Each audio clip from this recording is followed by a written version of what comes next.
The 6 most common mistakes when organizations deal with change, in my experience.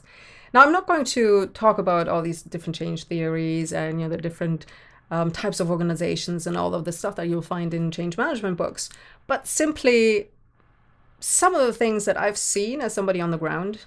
And I've done change for about 10 years now, and not necessarily in change roles, but a lot of times it was a BAU role, and all of a sudden I found myself in a change situation where I had to change something. When I started at Goldman Sachs, for example, I got employed. 2 months later, they found out that the credit crunch was coming. And all of a sudden, all these additional approvals came, and we needed procedures to deal with them. We needed procedures to prioritize, and turns out I had 50 trading desks who were all coming to me, and all of a sudden all these contracts were also very, very important. So all of a sudden you have to find some sort of measure to deal with it, right? It was part of my BAU job that all of a sudden I had to introduce systems or get somebody to help me to introduce them, because otherwise I couldn't have done my job and I would have gotten sacked. So I kind of had to make sure that these things happened. And, sometimes I found some very willing people who were very willing to listen, sometimes not so much, but it usually happened. And then later I worked in change projects, official change projects, because the regulator needed to change quite a few things. So for 10 years, I've basically worked in change, really. And some things stand out. One of the first things I would say is people look at the tree. So what do I mean by that? Well, I used to be a skydiver once, and the first thing that our parachuting instructor told us was, don't look at the tree.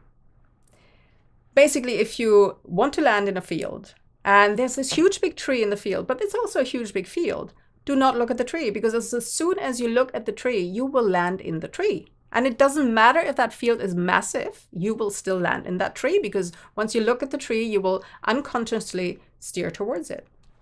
So don't look at the tree. And the same thing goes in business as well. I mean, how many times have you seen it that people analyze a problem and see how did we get into that problem and whose fault it is and why did we get into that problem? And, all is about the problem, but nobody's actually thinking about the solution. They're all staring at the tree. And of course, if you think that, a catastrophe may happen, you will steer right towards it. So that's not what you want to do. You want to take a look at where you actually want to land. So that is the first thing. Take a look at where you want to land instead of where you don't want to land, where you're afraid to land. Because if you don't manage your focus on where you look at, you will look at what you're afraid of and not where you want to land. So that's the first thing, don't look at the tree.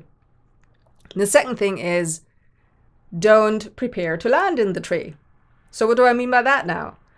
Well, a lot of times, because people are so afraid that they will be landing in that tree and they only look at the tree, they make sure that when they land in that tree, that it's not going to be their fault. How many times have you been in meetings where everything is about positioning? Everybody tries to make sure that when that catastrophe happens, they will not be blamed. And nobody is actually really believing that you could be successful. Everybody's trying to make sure that they don't have to do that bit of work that is really tricky. And if they do have to do it, then they can blame somebody else for not giving them the right input. And they're all preparing to land in the tree and not to be the ones who get sacked when they land in the tree, instead of all focusing on the solution. I literally got into a change project once where the person who hired me told me from the start that it wasn't possible. I mean, okay. I was pretty sure that it was, but he thought it wasn't possible. I mean, if you think it's not possible, you will not find a solution, obviously. A lot of times it just happens to be the people who are not in the meeting who are actually finding the solution then and are working on the solution, while everybody who is in the management meeting is just trying to position and trying to figure out on how to get through this without getting sacked, right? And I mean, that is just not helpful to the organization. And it always happens in organizations that are kind of in the downturn.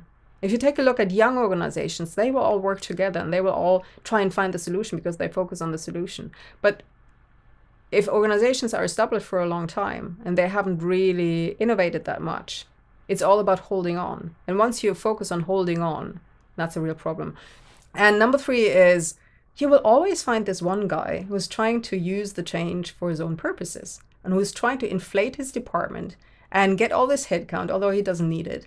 And then you talk to his people and they say, we're sitting around all day, we don't know what to do, and it's so boring. We've got this work that we're supposed to be doing, and it takes about 2 hours, and I've got 2 weeks. We don't really know how to pretend to be working so we don't get sacked. And you think, you gotta be kidding me. This is a really important change, and the company is in real dire straits at the moment. And then this guy is actually using this to inflate his headcount so that he looks better. But of course, if several departments do that, then a lot of people will have a lot of headcount that they don't need. And other departments that really do need the headcount for the change don't have it. And that can make or break an organization. Number 4 is don't try to control everything. And that is a very difficult thing for BAU people to do, because that's what BAU is, right? Business as usual. You measure everything, you make sure that there are performance indicators, you make sure that there are procedures that everybody follows, and the procedures are usually quite tight in order to make sure that all the performances are relatively uniform. You have to control, you have to measure everything. If you can't measure it, you can't manage it. So also you need to make sure that things fit together. So you've got procedures, and if people don't follow procedures, there's a problem.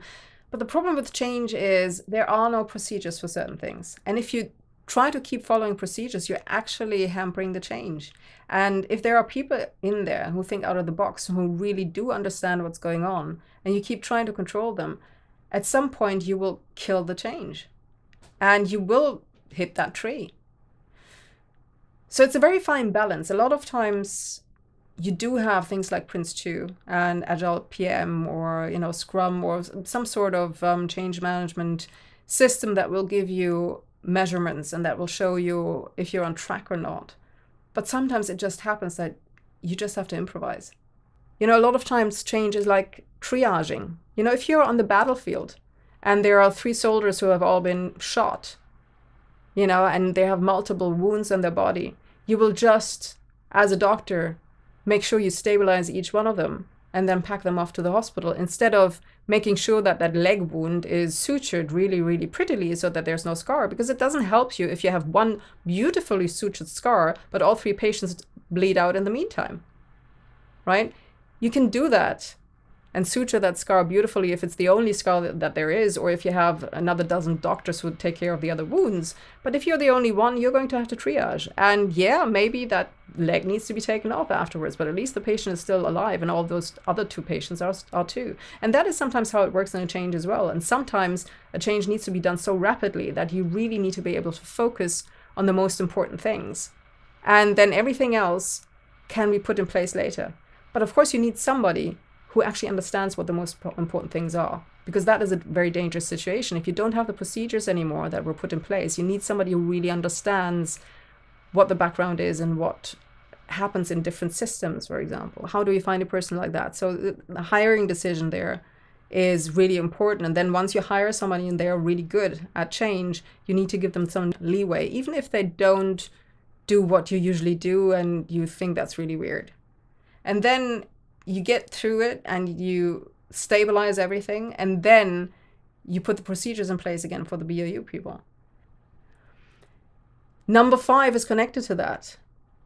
What you really need is somebody who really understands the big picture. So as an example, we did phase 1 implementation of the margin rules, for example, in banks.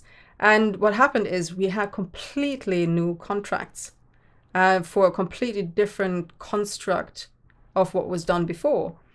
And of course, the contract, it's not just about the contracts. The contracts just describe what the systems of the bank do.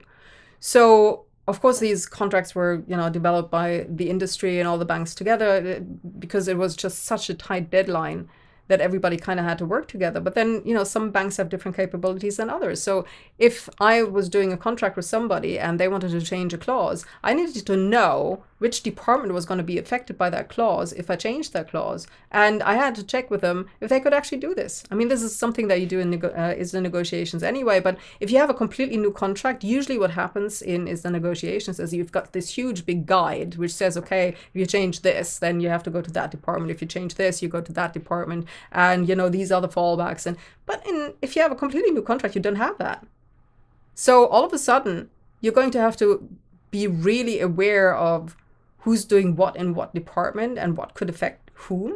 And you have to have really, really good relationships with the people who deal with all these changes, especially if there's something, some new system that is being developed that is even just being coded at the moment, which was the case at the time.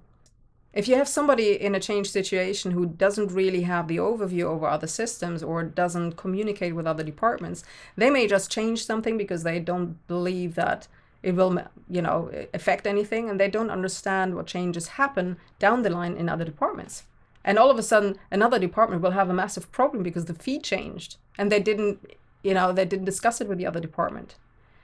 Or they just don't understand that another department needs something, and they just, abolish that system, for example. You really don't want to have that.